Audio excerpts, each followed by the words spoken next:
chả thấy ai tìm mua nhỉ. Có cái xe này sọt hết lót rồi.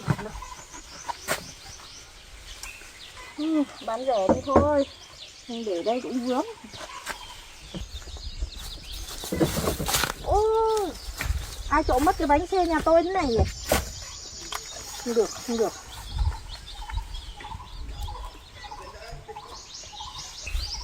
Alo chị ơi, chị mua xe cũ nhỉ? Em có cái xe Mekong ấy, bây giờ hỏng hóc hết rồi, nếu mà chị sửa được thì chị về đây em bán rẻ lại cho chị, xong là chị lấy về sửa. Vâng, vâng, ở ngay cái bãi chăn trâu nhà em ấy. Vâng, vâng.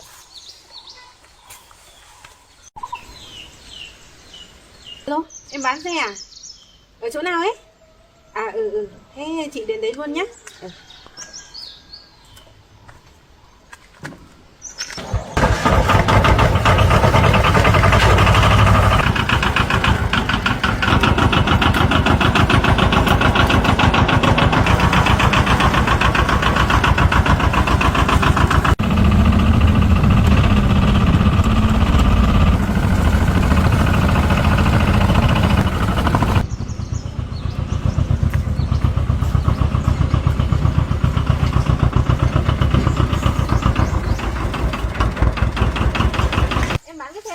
Vâng. Nó còn đi được không em? Hết máy hết rồi chị ạ. Vâng. Cái này chắc để lâu quá rồi mình. Vâng, xem qua một vòng xem cái xe này chị mua được bao nhiêu thì em để lại cho chị.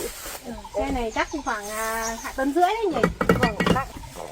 Bánh giấy thời đây. Vâng, cái bánh bên kia hôm qua em không ở nhà, không biết là đi đâu rồi, một bánh rồi đấy chị ạ. Vâng. Không có cái bánh này à em ơi? Vâng, cái bánh này hôm qua vẫn còn đây mà, nhưng mà hôm nay không biết đi đâu rồi. Thế thì chắc là để đây họ tháo lấy đi rồi. Vâng, chắc họ cắt đi làm máng lợn hay là đi làm cái gì đấy rồi. Cân nhiếc này nó cũng hỏng hết rồi em nhỉ? Vâng. Cái xe này thì chị mua. Cái xe này nó mục nó hỏng hết rồi đây này. Cái kiếm chắc để lâu nó gặp mưa. Cái này chỉ có mua theo giá cái sắt vụn thôi em ơi. Vâng. Tự nhiên nó lại mất đi cái bánh nhỉ? Vâng, thế chắc là ai lấy đi rồi. Đèn cũng mất rồi nhỉ? Vâng. Hỏng hết rồi. Ôi đèn này vỡ hết rồi. Vỡ hết đèn rồi.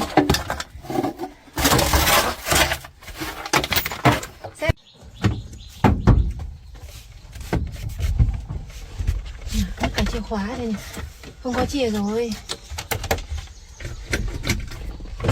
Hết rồi.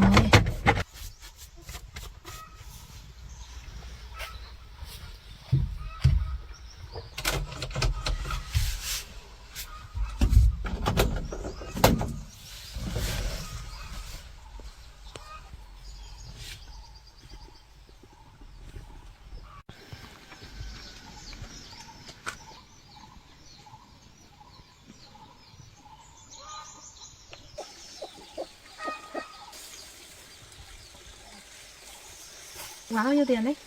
Xe này được 10 triệu không chị? 10 triệu chị không lấy được đâu xe này. Cái này xe này 10 triệu chị không lấy được đâu em ạ. Cái này chị mua được tầm bao nhiêu tiền chị? Cái này mua được 8,5 triệu thôi. 8 triệu rưỡi thôi chị lấy được. Bớt được thì chị lấy. Thôi nhỉ, 9 triệu chị nhỉ? 9 triệu nhá. Nhá, chốt 9 triệu chị nhá. Thôi được rồi, 9 triệu được. Bây giờ chị gửi tiền em luôn nhé. Vâng, vâng.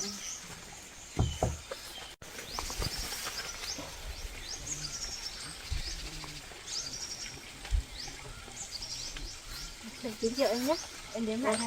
Để em đếm lại đây.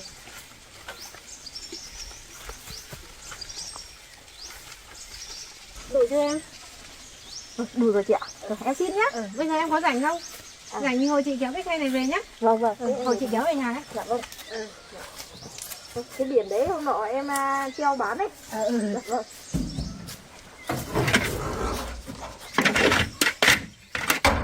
Nát hết rồi.